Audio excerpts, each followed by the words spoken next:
வணக்கம் அன்புறவுகளே. நறுக்கென்று 4 வார்த்தை உங்களுடன் நகுலா சிவநாதன்.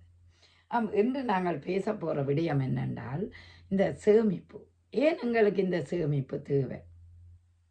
இப்போ வரவும் செலவும் சமனானால் வாழ்க்கையில் எங்கே மகிழ்ச்சி இருக்கும்?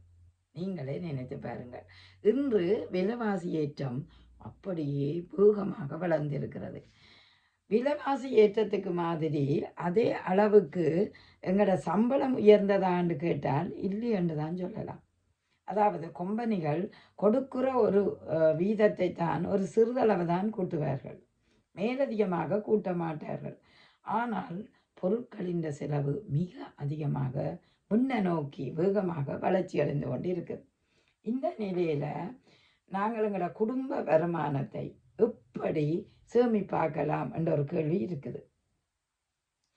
வரவு அத்தனையும் நீங்கள் செலவாக்க கூடாது. வரவுக்கு தக்க செலவு என்று சொன்னாலும் வரவும் செலவும் சமமாகவும் இருந்துவிடக்கூடாது. காரணம், சேமிப்பென்று ஒன்று இருக்கும்போது தான் உங்களால் ஒரு அவசர நேரத்துக்கு அது பயன்படுத்தி கொள்ள முடிகிறது. இல்லாவிட்டால் எங்கள் கையில் எந்த விதமான பணமும் இருக்காது. அதே நேரம் ஒவ்வொரு மனிதனும் ஆடம்பரமற்ற ஒரு வாழ்க்கையில் இருக்க வேண்டும். வாழ்க்கை மகிழ்ச்சிக்காகத்தானே. அது எளிய வாழ்க்கையாக இருந்தாலும் இன்பமான வாழ்க்கையாக இருந்தால் தானே அதை ஏற்றுக்கொள்ளலாம். நீங்கள் யோசிச்சு பாருங்கள்.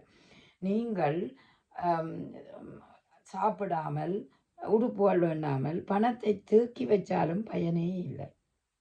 அதாவது அனுபவித்துத்தான் நீங்கள் பணத்தை சேமிக்க வேண்டிய தேவை இருக்கிறது. அனுபவித்து வாழ் என்றுதான் சொல்லுவார்கள்.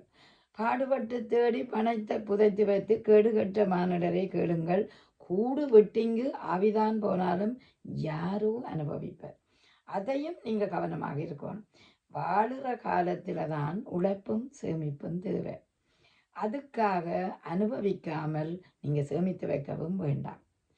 ஆனாலும் சேமிப்பு என்பது உங்களுக்கு ஒரு உல்லாச பயணத்துக்கோ ஒரு வெளிநாடு செல்வதற்கோ உங்களுக்கு பயன்படுகிறது. ஆகவே உழைப்பின் ஒரு சிறு தொகையை நீங்கள், அதாவது ஒரு மாதத்தில் ஒரு 10 யூரோக்கள் உங்களால் முடிந்தால் ஒரு பெட்டிக்குள் போட்டு வைத்து விடுங்கள்.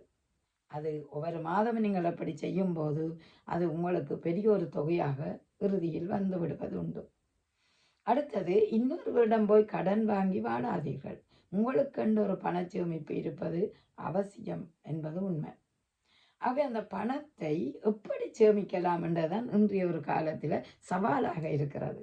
அதாவது எல்லாத்துக்கும் கட்டிவிட்ட வீட்டு வாடகை கட்டுறோம், எங்களோட ஹெல்த் இன்சூரன்ஸுக்கு போகுது, பேங்குக்கு போகுது, எத்தனையோ இடமெல்லாம் நாங்கள் டேக்ஸுக்கு நிறைய கட்டுறோம்.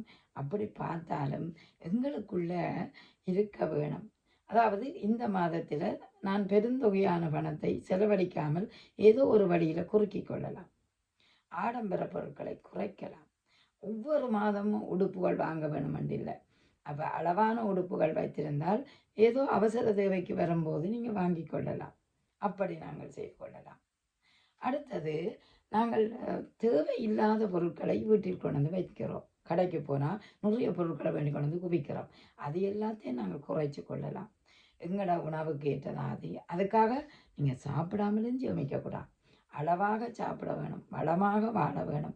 நிறைய பொருட்களை கொண்டு வீடு வழியை குவித்து வைக்கவும் இடமில்லாமல் கஷ்டப்பட வேண்டாம். எனவே யோசித்து பாருங்கள், இந்த விடயத்தை நாங்கள் இந்த காலத்தில் குறைச்சி கொள்ளலாம். ஆடம்பரத்துக்கு தேவையான சாமான் தான் இன்றைய வீடு முழுவதும் பரவி கிடக்குது.